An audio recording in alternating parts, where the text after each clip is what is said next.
ہم آپ سے گزارش کرتے ہیں کہ اس چینل کو آپ ضرور سبسکرائب کریں اور اپنے فرینڈز کے ساتھ ان ویڈیوز کو ضرور شیئر کریں۔ شروع نام سے اللہ کے جو بڑا مہربان نہایت رحم کرنے والا ہے۔ اور زمین پر چلنے والی کوئی مخلوق ایسی نہیں ہے جس کا رزق خدا کے ذمے نہ ہو۔ وہ ہر ایک کے سونپے جانے کی جگہ اور اس کے قرار کی منزل کو جانتا ہے، اور سب کچھ کتاب مبین میں محفوظ ہے۔ اور وہی وہ ہے جس نے آسمانوں اور زمین کو 6 دنوں میں پیدا کیا ہے، اور اس کا تخت اقتدار پانی پر تھا تاکہ تمہیں آزمائے کہ تم میں سب سے بہتر عمل کرنے والا کون ہے۔ اور اگر آپ صلی اللہ علیہ وآلہ وسلم کہیں گے کہ تم لوگ موت کے بعد پھر اٹھائے جانے والے ہو، تو یہ کافر کہیں گے کہ یہ تو صرف ایک کھلا ہوا جادو ہے۔ اور اگر ہم ان کے عذاب کو ایک معینہ مدت کے لیے ٹال دیں تو طنز کریں گے کہ عذاب کو کس چیز نے روک لیا ہے۔ آگاہ ہو جاؤ کہ جس دن عذاب آ جائے گا تو پھر پلٹنے والا نہیں ہے، اور پھر وہ عذاب ان کو ہر طرف سے گھیر لے گا جس کا یہ مذاق اڑا رہے تھے۔ اور اگر ہم انسان کو رحمت دے کر چھین لیتے ہیں تو مایوس ہو جاتا ہے اور کفر کرنے لگتا ہے، اور اگر تکلیف پہنچنے کے بعد نعمت اور آرام کا مزہ چکھا دیتے ہیں تو کہتا ہے کہ اب تو ہماری ساری برائیاں چلی گئیں، اور وہ خوش ہو کر اکڑنے لگتا ہے۔ علاوہ ان لوگوں کے جو ایمان لائے اور انہوں نے نیک اعمال کیے کہ ان کے لیے مغفرت ہے اور بہت بڑا اجر بھی ہے۔ بس کیا تم ہماری وحی کے بعض حصوں کو اس لیے ترک کرنے والے ہو، یا اس سے تمہارا سینہ اس لیے تنگ ہوا ہے کہ یہ لوگ کہیں گے کہ ان کے اوپر خزانہ کیوں نہیں نازل ہوا، یا ان کے ساتھ ملک کیوں نہیں آیا؟ تو آپ صرف عذاب الہی سے ڈرانے والے ہیں، اور اللہ ہر شے کا نگراں اور ذمہ دار ہے۔ کیا یہ لوگ کہتے ہیں کہ یہ قرآن بندے نے گڑھ لیا ہے؟ تو کہہ دیجئے کہ اس جیسے 10 سورے گڑھ کر تم بھی لے آؤ، اور اللہ کے علاوہ جس کو چاہو اپنی مدد کے لیے بلاؤ، اگر تم اپنی بات میں سچے ہو۔ پھر اگر یہ آپ صلی اللہ علیہ وآلہ وسلم کی بات قبول نہ کریں تو تم سب سمجھ لو کہ جو کچھ نازل کیا گیا ہے سب خدا کے علم سے ہے، اور اس کے علاوہ کوئی خدا نہیں ہے۔ تو کیا اب تم اسلام لانے والے ہو؟ جو شخص زندگانی دنیا اور اس کی زینت ہی چاہتا ہے، ہم اس کے اعمال کا پورا حساب یہی کر دیتے ہیں اور کسی طرح کی کمی نہیں کرتے ہیں۔ اور یہی وہ ہیں جن کے لیے آخرت میں جہنم کے علاوہ کچھ نہیں ہے، اور ان کے سارے کاروبار برباد ہو گئے ہیں، اور سارے اعمال باطل و بے اثر ہو گئے ہیں۔ کیا جو شخص اپنے رب کی طرف سے کھلی دلیل رکھتا ہے اور اس کے پیچھے اس کا گواہ بھی ہے، اور اس کے پہلے موسیٰ کی کتاب گواہی دے رہی ہے جو قوم کے لیے پیشوا اور رحمت تھی، وہ افترا کرے گا؟ بے شک صاحبان ایمان اسی پر ایمان رکھتے ہیں، اور جو لوگ اس کا انکار کرتے ہیں ان کا ٹھکانہ جہنم ہے۔ تو خبردار تم اس قرآن کی طرف سے شک میں مبتلا نہ ہو، یہ خدا کی طرف سے برحق ہے، اگرچہ اکثر لوگ اس پر ایمان نہیں لاتے ہیں۔ اور اس سے بڑا ظالم کون ہے جو اللہ پر جھوٹا الزام لگاتا ہے؟ یہی وہ لوگ ہیں جو خدا کے سامنے پیش کیے جائیں گے تو سارے گواہ گواہی دیں گے کہ ان لوگوں نے خدا کے بارے میں غلط بیانی سے کام لیا ہے۔ تو آگاہ ہو جاؤ کہ ظالمین پر خدا کی لعنت ہے، جو راہ خدا سے روکتے ہیں اور اس میں کجی پیدا کرنا چاہتے ہیں، اور آخرت کے بارے میں کفر اور انکار کرنے والے ہیں۔ یہ لوگ نہ روئے زمین میں خدا کو عاجز کر سکتے ہیں، اور نہ خدا کے علاوہ ان کا کوئی ناصر و مددگار ہے۔ ان کا عذاب دگنا کر دیا جائے گا کہ یہ نہ حق بات سن سکتے تھے اور نہ اس کے منظر عام کو دیکھ سکتے تھے۔ یہی وہ لوگ ہیں جنہوں نے خود اپنے نفس کو خسارے میں مبتلا کیا، اور ان سے وہ بھی گم ہو گئے جن کا افترا کیا کرتے تھے۔ یقیناً یہ لوگ آخرت میں بہت بڑا گھاٹا اٹھانے والے ہیں۔ بے شک جو لوگ ایمان لے آئے اور انہوں نے نیک اعمال انجام دیے اور اپنے رب کی بارگاہ میں عاجزی سے پیش آئے، وہی اہل جنت ہیں اور اس میں ہمیشہ رہنے والے ہیں۔ کافر اور مسلمان کی مثال اندھے بہرے اور دیکھنے سننے والے کی ہے۔ تو کیا یہ دونوں مثال کے اعتبار سے برابر ہو سکتے ہیں؟ تمہیں ہوش کیوں نہیں آتا ہے؟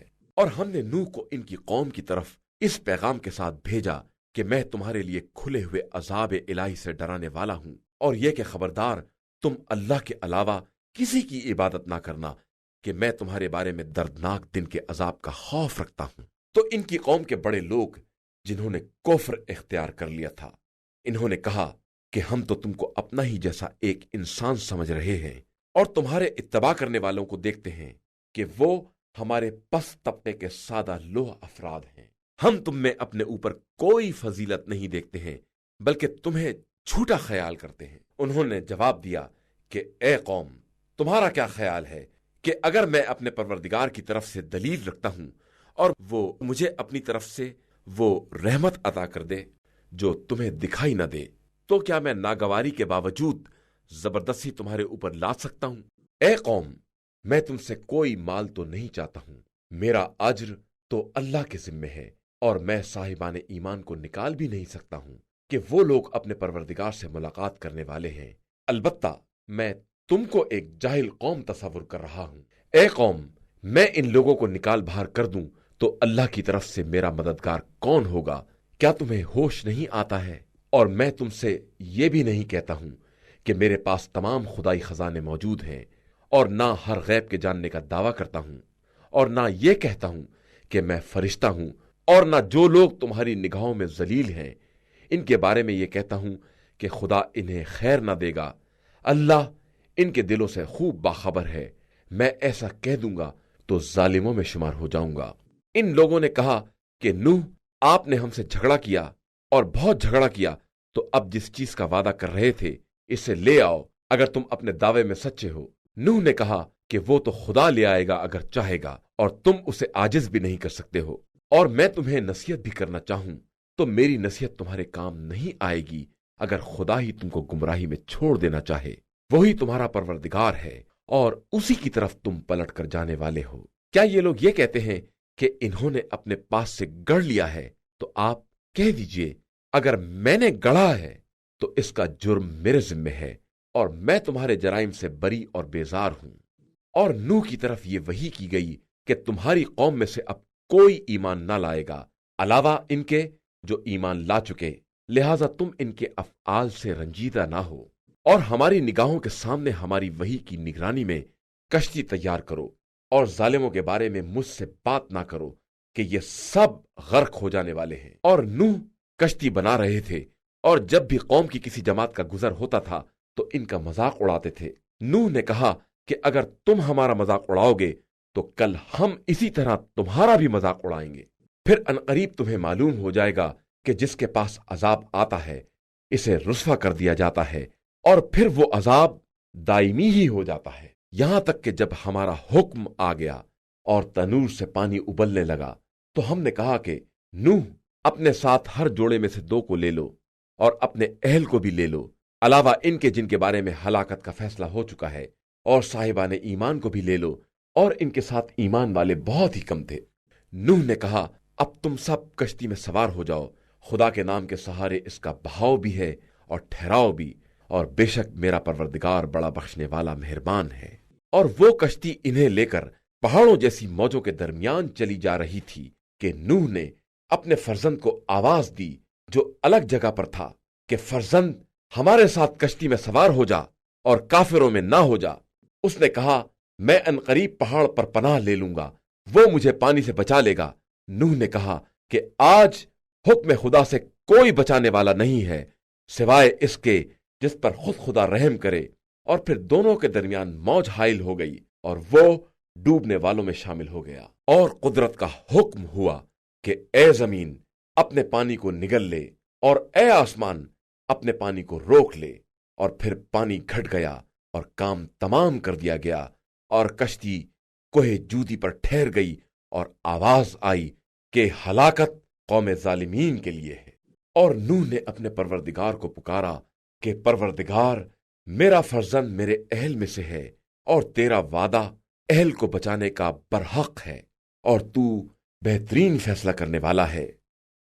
ارشاد ہوا کہ نوح، یہ تمہارے اہل سے نہیں ہے، یہ عمل غیر صالح ہے، لہذا مجھ سے اس چیز کے بارے میں سوال نہ کرو جس کا تمہیں علم نہیں ہے۔ میں تمہیں نصیحت کرتا ہوں کہ تمہارا شمار جاہلوں میں نہ ہو جائے۔ نوح نے کہا کہ خدایا، میں اس بات سے پناہ مانگتا ہوں کہ اس چیز کا سوال کروں جس کا علم نہ ہو، اور اگر تو مجھے معاف نہ کرے گا اور مجھ پر رحم نہ کرے گا تو میں خسارہ والوں میں ہو جاؤں گا۔ ارشاد ہوا، نوح، ہماری طرف سے سلامتی اور برکتوں کے ساتھ کشتی سے اترو، یہ سلامتی اور برکت تمہارے ساتھ کی قوم پر ہے، اور کچھ قومیں ہیں جنہیں ہم پہلے راحت دیں گے، اس کے بعد ہماری طرف سے دردناک عذاب ملے گا۔ پیغمبر صلی اللہ علیہ وآلہ وسلم یہ غیب کی خبریں ہیں جن کی ہم آپ صلی اللہ علیہ وآلہ وسلم کی طرف وحی کر رہے ہیں، جن کا علم نہ آپ کو تھا اور نہ آپ کی قوم کو، لہذا آپ صلی اللہ علیہ وآلہ وسلم صبر کریں کہ انجام صاحبان تقوی کے ہاتھ میں ہے۔ اور ہم نے قوم عاد کی طرف ان کے بھائی ہود کو بھیجا تو انہوں نے کہا کہ قوم والو، اللہ کی عبادت کرو، اس کے علاوہ تمہارا کوئی معبود نہیں ہے، تم صرف افطرا کرنے والے ہو۔ قوم والو، میں تم سے کسی اجرت کا سوال نہیں کرتا، میرا اجر تو اس پروردگار کے ذمے ہے جس نے مجھے پیدا کیا ہے، کیا تم عقل استعمال نہیں کرتے ہو؟ اے قوم، خدا سے استغفار کرو، اس کے بعد اس کی طرف ہمتن متوجہ ہو جاؤ، وہ آسمان سے موسلا دھار پانی برسائے گا اور تمہاری موجودہ قوت میں قوت کا اضافہ کر دے گا، اور خبردار مجرموں کی طرح منہ نہ پھیر لینا۔ ان لوگوں نے کہا کہ اے ہود، تم کوئی معجزہ تو لائے نہیں، اور ہم صرف تمہارے کہنے پر اپنے خداؤں کو چھوڑنے والے اور تمہاری بات پر ایمان لانے والے نہیں ہیں، ہم صرف یہ کہنا چاہتے ہیں کہ ہمارے خداؤں میں سے کسی نے آپ کو دیوانہ بنا دیا ہے۔ ہود نے کہا کہ میں خدا کو گواہ بنا کر کہتا ہوں، اور تم بھی گواہ رہنا کہ میں تمہارے شرک سے بیزار ہوں، لہذا تم سب مل کر میرے ساتھ مکاری کرو اور مجھے مہلت نہ دو۔ میرا اعتماد پروردگار پر ہے جو میرا اور تمہارا سب کا خدا ہے، اور کوئی زمین پر چلنے والا ایسا نہیں ہے جس کی پیشانی اس کے قبضے میں نہ ہو، میرے پروردگار کا راستہ بالکل سیدھا ہے۔ اس کے بعد بھی انحراف کرو تو میں نے خدائی پیغام کو پہنچا دیا ہے، اب خدا تمہاری جگہ پر دوسری قوموں کو لے آئے گا اور تم اس کا کچھ نہیں بگاڑ سکتے ہو، بے شک میرا پروردگار ہر شے کا نگراں ہے۔ اور جب ہمارا حکم آ گیا تو ہم نے ہود اور ان کے ساتھ ایمان لانے والوں کو اپنی رحمت سے بچا لیا اور انہیں سخت عذاب سے نجات دے دی۔ یہ قوم عاد ہے جس نے پروردگار کی آیتوں کا انکار کیا، اس کے رسولوں کی نافرمانی کی اور ہر ظالم و سرکش کا اتباع کر لیا، اور اس دنیا میں بھی اور قیامت میں بھی ان کے پیچھے لعنت لگا دی گئی ہے۔ آگاہ ہو جاؤ کہ عاد نے اپنے پروردگار کا کفر کیا، تو اب ہود کی قوم عاد کے لیے ہلاکت ہی ہلاکت ہے۔ اور ہم نے قوم سمود کی طرف ان کے بھائی صالح کو بھیجا، اور انہوں نے کہا کہ اے قوم، اللہ کی عبادت کرو، اس کے علاوہ کوئی خدا نہیں ہے، اس نے تمہیں زمین سے پیدا کیا ہے اور اس میں آباد کیا ہے، اور اب اس سے استغفار کرو اور اس کی طرف متوجہ ہو جاؤ کہ میرا پروردگار قریب تر اور دعاؤں کا قبول کرنے والا ہے۔ ان لوگوں نے کہا کہ اے صالح، اس سے پہلے تم سے بڑی امیدیں وابستہ تھیں، کیا تم اس بات سے روکتے ہو کہ ہم اپنے بزرگوں کے معبودوں کی پرستش کریں؟ ہم یقیناً تمہاری دعوت کی طرف سے شک اور شبے میں ہیں۔ انہوں نے کہا کہ اے قوم، تمہارا کیا خیال ہے کہ اگر میں اپنے پروردگار کی طرف سے دلیل رکھتا ہوں اور اس نے مجھے رحمت عطا کی ہے، تو اگر میں اس کی نافرمانی کروں گا تو اس کے مقابلے میں کون میری مدد کر سکے گا؟ تم تو گھاٹے میں اضافے کے علاوہ کچھ نہیں کر سکتے ہو۔ اے قوم، یہ ناقہ اللہ کی طرف سے ایک نشانی ہے، اسے آزاد چھوڑ دو تاکہ زمین خدا میں چین سے کھائے، اور اسے کسی طرح کی تکلیف نہ دینا کہ تمہیں جلد ہی کوئی عذاب اپنی گرفت میں لے لے۔ اس کے بعد بھی ان لوگوں نے اس کی کوچیں کاٹ دیں، تو صالح نے کہا کہ اب اپنے گھروں میں 3 دن تک اور آرام کرو، یہ وعدہ الہی ہے جو غلط نہیں ہو سکتا ہے۔ اس کے بعد جب ہمارا حکم عذاب آ پہنچا تو ہم نے صالح اور ان کے ساتھ کے صاحبان ایمان کو اپنی رحمت سے اپنے عذاب اور اس دن کی رسوائی سے بچا لیا کہ تمہارا پروردگار صاحب قوت اور سب پر غالب ہے۔ اور ظلم کرنے والوں کو ایک چنگھاڑ نے اپنی لپیٹ میں لے لیا تو وہ اپنے دیار میں اوندھے پڑے رہ گئے، جیسے کبھی یہاں بسے ہی نہیں تھے۔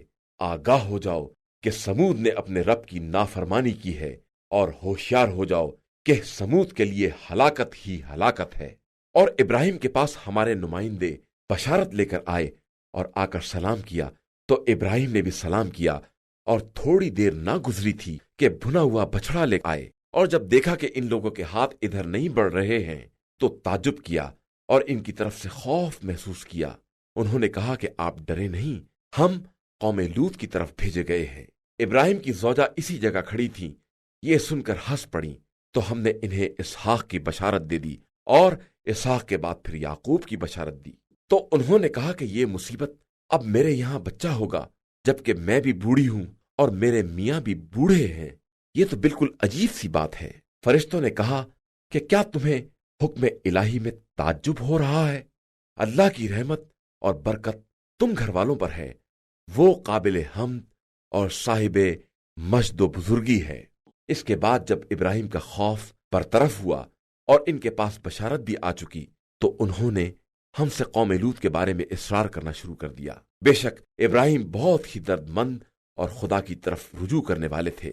ابراہیم، اس بات سے اعراض کرو، اب حکم خدا آ چکا ہے اور ان لوگوں تک وہ عذاب آنے والا ہے جو پلٹایا نہیں جا سکتا۔ اور جب ہمارے فرستادے لوط کے پاس پہنچے تو وہ ان کے خیال سے رنجیدہ ہوئے اور تنگ دل ہو گئے اور کہا کہ یہ بڑا سخت دن ہے، اور ان کی قوم دوڑتی ہوئی آ گئی، اور اس کے پہلے بھی یہ لوگ ایسے برے کام کر رہے تھے۔ لوط نے کہا، اے قوم، یہ ہماری لڑکیاں تمہارے لیے زیادہ پاکیزہ ہیں، خدا سے ڈرو اور مہمانوں کے بارے میں مجھے شرمندہ نہ کرو۔ کیا تم میں کوئی سمجھدار آدمی نہیں ہے؟ ان لوگوں نے کہا کہ آپ جانتے ہیں کہ ہمیں آپ کی لڑکیوں میں کوئی دلچسپی نہیں ہے، اور آپ کو معلوم ہے کہ ہم کیا چاہتے ہیں۔ لوط نے کہا، کاش میرے پاس قوت ہوتی یا میں کسی مضبوط قلعے میں پناہ لے سکتا۔ تو فرشتوں نے کہا کہ ہم آپ کے پروردگار کے نمائندے ہیں، یہ ظالم آپ تک ہرگز نہیں پہنچ سکتے ہیں۔ آپ اپنے گھر والوں کو لے کر رات کے کسی حصے میں چلے جائیے، اور کوئی شخص کسی کی طرف مڑ کر بھی نہ دیکھے سوائے آپ کی زوجہ کے، کہ اس تک وہی عذاب آنے والا ہے جو قوم تک آنے والا ہے۔ ان کا وقت مقرر ہنگام صبح ہے، اور کیا صبح قریب نہیں ہے؟ پھر جب ہمارا عذاب آ گیا تو ہم نے زمین کو تہو بالا کر دیا اور ان پر مسلسل کھرنجے دار پتھروں کی بارش کر دی، جن پر خدا کی طرف سے نشان لگے ہوئے تھے، اور وہ بستی ان ظالموں سے کچھ دور نہیں ہے۔ اور ہم نے مدین کی طرف ان کے بھائی شعیب کو بھیجا، تو انہوں نے کہا کہ اے قوم، اللہ کی عبادت کر کہ اس کے علاوہ تیرا کوئی خدا نہیں ہے، اور خبردار ناپ تول میں کمی نہ کرنا، کہ میں تمہیں بھلائی میں دیکھ رہا ہوں، اور میں تمہارے بارے میں اس دن کے عذاب سے ڈرتا ہوں جو سب کو احاطہ کر لے گا۔ اے قوم، ناپ تول میں انصاف سے کام لو، اور لوگوں کو کم چیزیں مت دو، اور روئے زمین میں فساد مت پھیلاتے پھرو۔ اللہ کی طرف کا ذخیرہ تمہارے حق میں بہت بہتر ہے، اگر تم صاحبان ایمان ہو، اور میں تمہارے معاملات کا نگراں اور ذمہ دار نہیں ہوں۔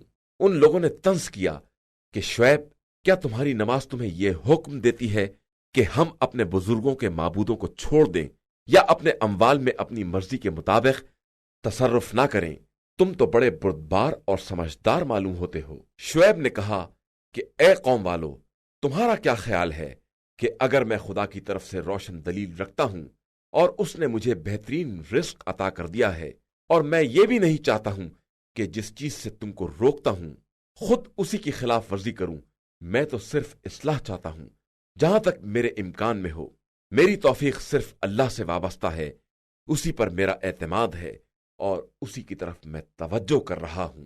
اور اے قوم، کہیں میری مخالفت تم پر ایسا عذاب نازل نہ کرا دے جیسا عذاب قوم نوح، قوم ہود یا قوم صالح پر نازل ہوا تھا۔ اور قوم لوط بھی تم سے کچھ دور نہیں ہے۔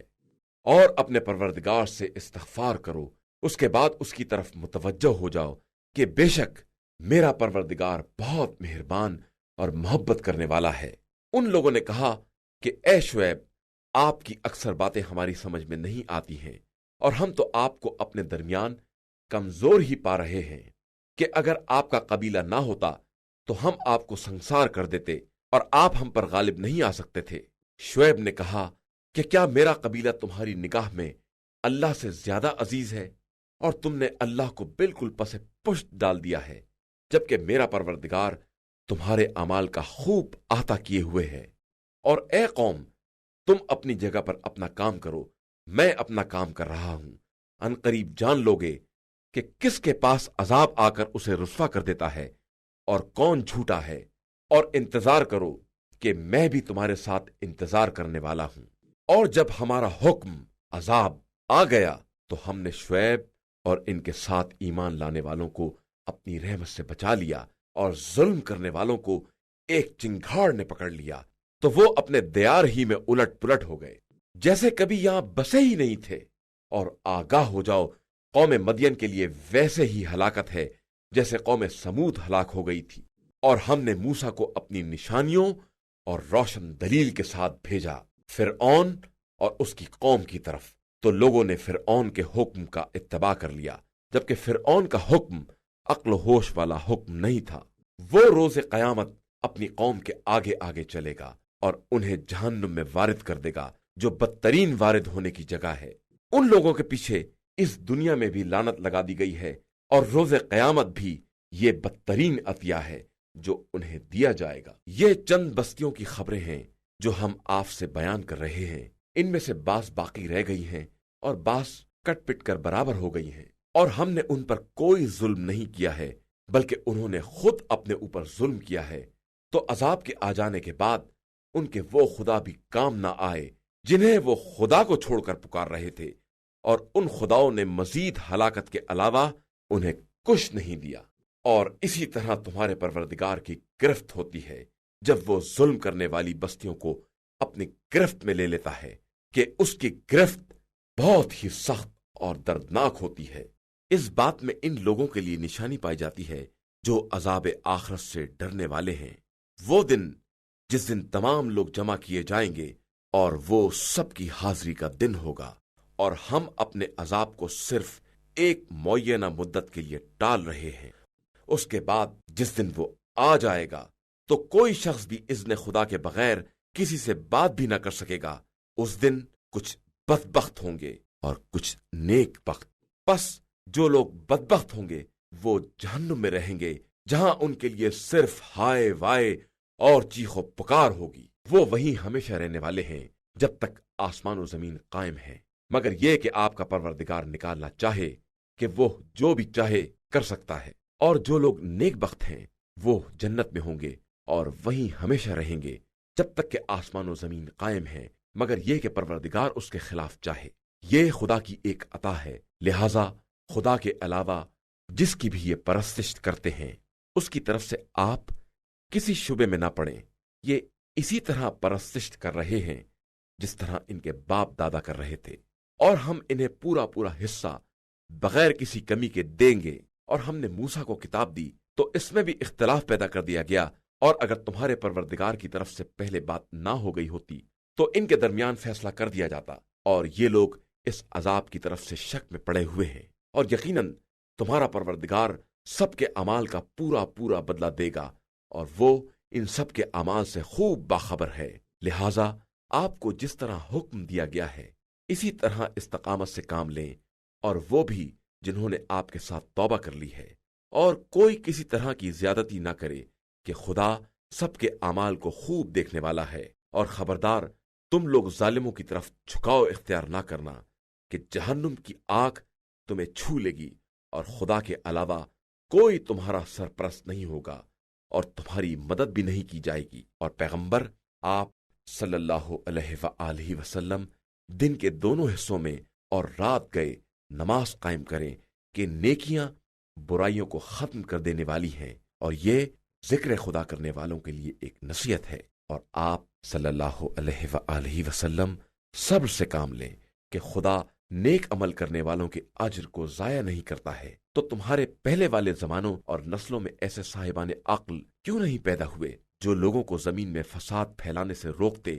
علاوہ ان چند افراد کے جنہیں ہم نے نجات دے دی، اور ظالم تو اپنے عیش ہی کے پیچھے پڑے رہے، اور یہ سب کے سب مجرم تھے۔ اور آپ صلی اللہ علیہ وآلہ وسلم کے پروردگار کا کام یہ نہیں ہے کہ کسی قریہ کو ظلم کر کے تباہ کر دے، جبکہ اس کے رہنے والے اصلاح کرنے والے ہوں۔ اور اگر آپ صلی اللہ علیہ وآلہ وسلم کا پروردگار چاہ لیتا تو سارے انسانوں کو ایک قوم بنا دیتا، لیکن وہ جبر نہیں کرتا ہے، لہٰذا یہ ہمیشہ مختلف ہی رہیں گے، علاوہ ان کے جن پر خدا نے رحم کر دیا ہو اور اسی لیے انہیں پیدا کیا ہے۔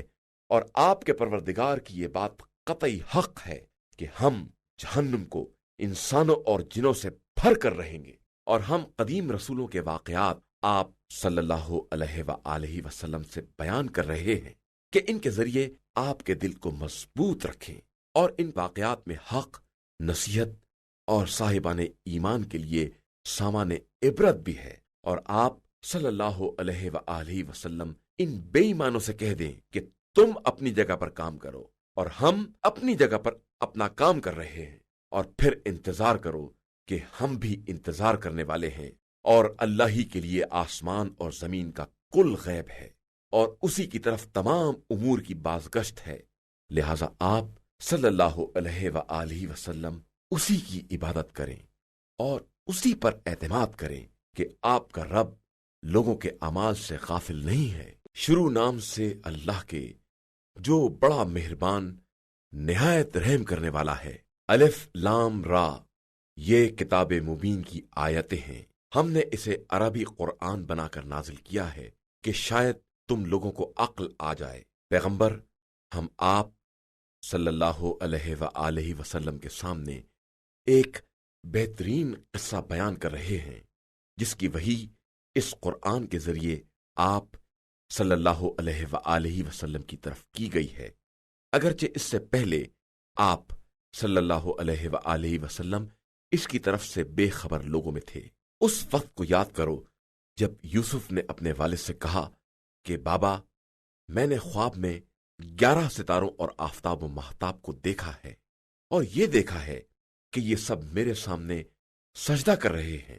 یعقوب نے کہا کہ بیٹا، خبردار، اپنا خواب اپنے بھائیوں سے بیان نہ کرنا کہ وہ لوگ الٹی سیدھی تدبیروں میں لگ جائیں گے، کہ شیطان انسان کا بڑا کھلا ہوا دشمن ہے، اور اسی طرح تمہارا پروردگار تمہیں منتخب کرے گا اور تمہیں باتوں کی تعویل سکھائے گا، اور تم پر اور یعقوب کی دوسری اولاد پر اپنی نعمت کو تمام کرے گا، جس طرح تمہارے دادا پردادا ابراہیم اور اسحاق پر تمام کر چکا ہے۔ بے شک تمہارا پروردگار بڑا جاننے والا اور صاحب حکمت ہے۔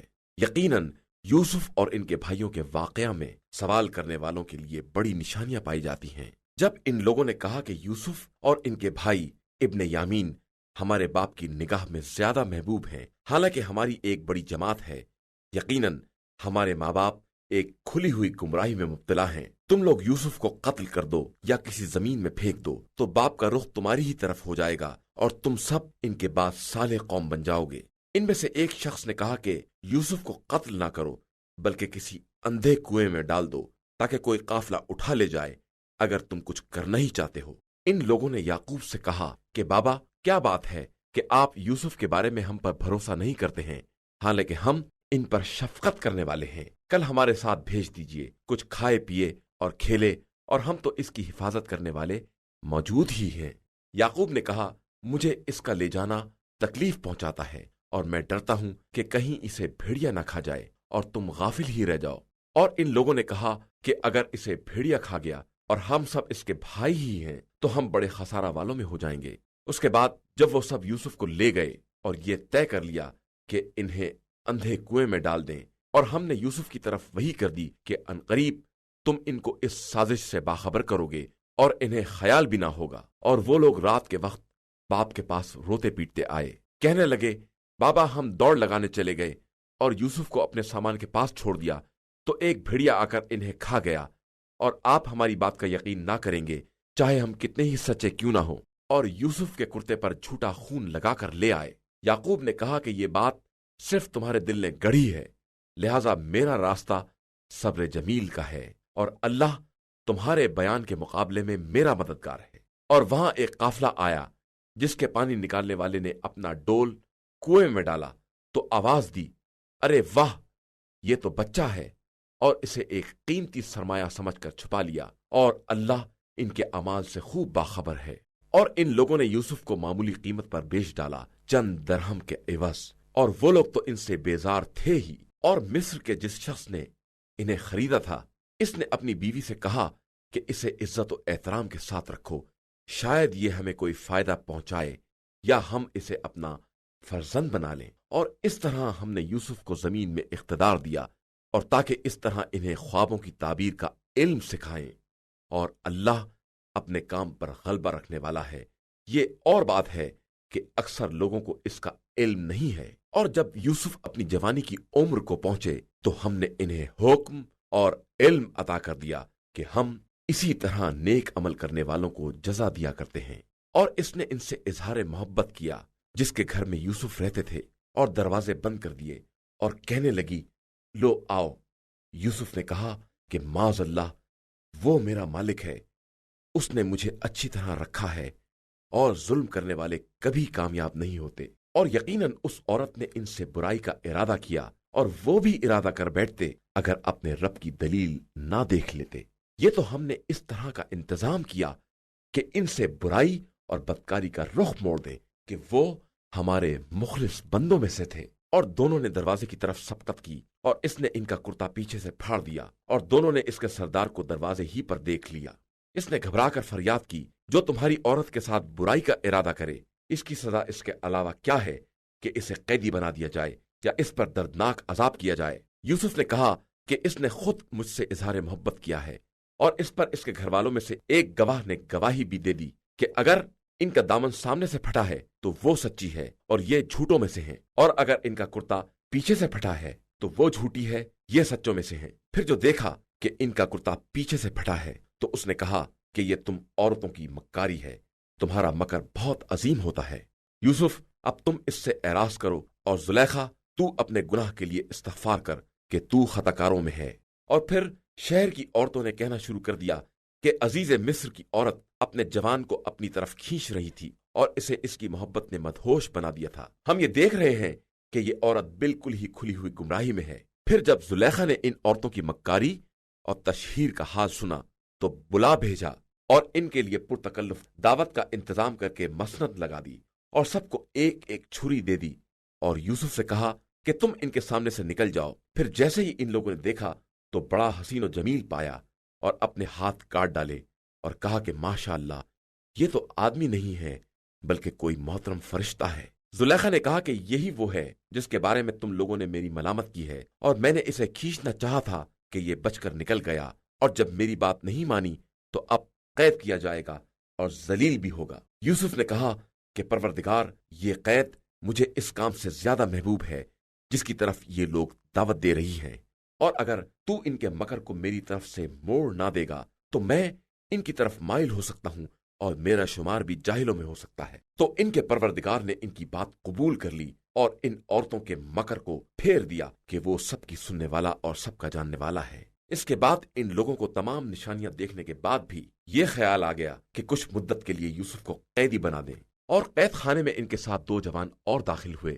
ایک نے کہا کہ میں نے خواب میں اپنے کو شراب نچوڑتے دیکھا ہے، اور دوسرے نے کہا کہ میں نے دیکھا ہے کہ میں اپنے سر پر روٹیاں لادے ہوں اور پرندے اس میں سے کھا رہے ہیں۔ ذرا اس کی تعویل تو بتاؤ کہ ہماری نظر میں تم نیک کردار معلوم ہوتے ہو۔ یوسف نے کہا کہ جو کھانا تم کو دیا جاتا ہے وہ نہ آنے پائے گا، اور میں تمہیں تعبیر بتا دوں گا۔ یہ تعبیر میرے پروردگار نے بتائی ہے، اور میں نے اس قوم کے راستے کو چھوڑ دیا ہے جس کا ایمان اللہ پر نہیں ہے، اور وہ روز آخرت کا بھی انکار کرنے والی ہے۔ میں اپنے باپ دادا ابراہیم، اسحاق اور یعقوب کے طریقے کا پیرو ہوں۔ میرے لیے ممکن نہیں ہے کہ میں کسی چیز کو بھی خدا کا شریک بناؤں۔ یہ تو میرے اوپر اور تمام انسانوں پر خدا کا فضل و کرم ہے، لیکن انسانوں کی اکثریت شکر خدا نہیں کرتی ہے۔ میرے قید خانے کے ساتھیوں، ذرا یہ تو بتاؤ کہ متفرق قسم کے خدا بہتر ہوتے ہیں یا ایک خدائے واحد و قہار؟ تم اس خدا کو چھوڑ کر صرف ان ناموں کی پرستش کرتے ہو جنہیں تم نے خود رکھ لیا ہے یا تمہارے آباء و اجداد نے۔ اللہ نے ان کے بارے میں کوئی دلیل نازل نہیں کی ہے، جبکہ حکم کرنے کا حق صرف خدا کو ہے، اور اسی نے حکم دیا ہے کہ اس کے علاوہ کسی کی عبادت نہ کی جائے، کہ یہی مستحکم اور سیدھا دین ہے، لیکن اکثر لوگ اس بات کو نہیں جانتے ہیں۔ میرے قید خانے کے ساتھیوں، تم سے ایک اپنے مالک کو شراب پلائے گا اور دوسرا سولی پر لٹکا دیا جائے گا، اور پرندے اس کے سر سے نوچ نوچ کر کھائیں گے۔ یہ اس بات کے بارے میں فیصلہ ہو چکا ہے جس کے بارے میں تم سوال کر رہے ہو، اور پھر جس کے بارے میں خیال تھا کہ وہ نجات پانے والا ہے، اس سے کہا کہ ذرا اپنے مالک سے میرا بھی ذکر کر دینا،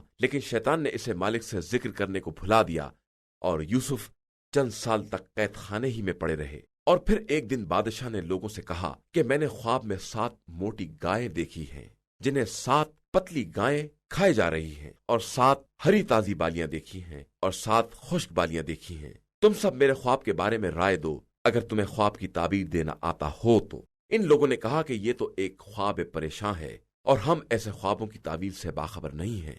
اور پھر دونوں قیدیوں میں سے جو بچ گیا تھا اور جسے ایک مدت کے بعد یوسف کا پیغام یاد آیا، اس نے کہا کہ میں تمہیں اس کی تعبیر سے باخبر کرتا ہوں، لیکن ذرا مجھے بھیج تو دو۔ یوسف، اے مرد صدیق، ذرا ان 7 موٹی گایوں کے بارے میں جنہیں 7 دبلی گائیں کھا رہی ہیں، اور 7 ہری بالیوں اور 7 خشک بالیوں کے بارے میں اپنی رائے تو بتاؤ۔ شاید میں لوگوں کے پاس باخبر واپس جاؤں تو شاید انہیں بھی علم ہو جائے۔ یوسف نے کہا کہ تم لوگ 7 برس تک مسلسل زراعت کرو گے، تو جو غلہ پیدا ہو اسے بالیوں سمیت رکھ دینا، علاوہ تھوڑی مقدار کے جو تمہارے کھانے کے کام میں آئے۔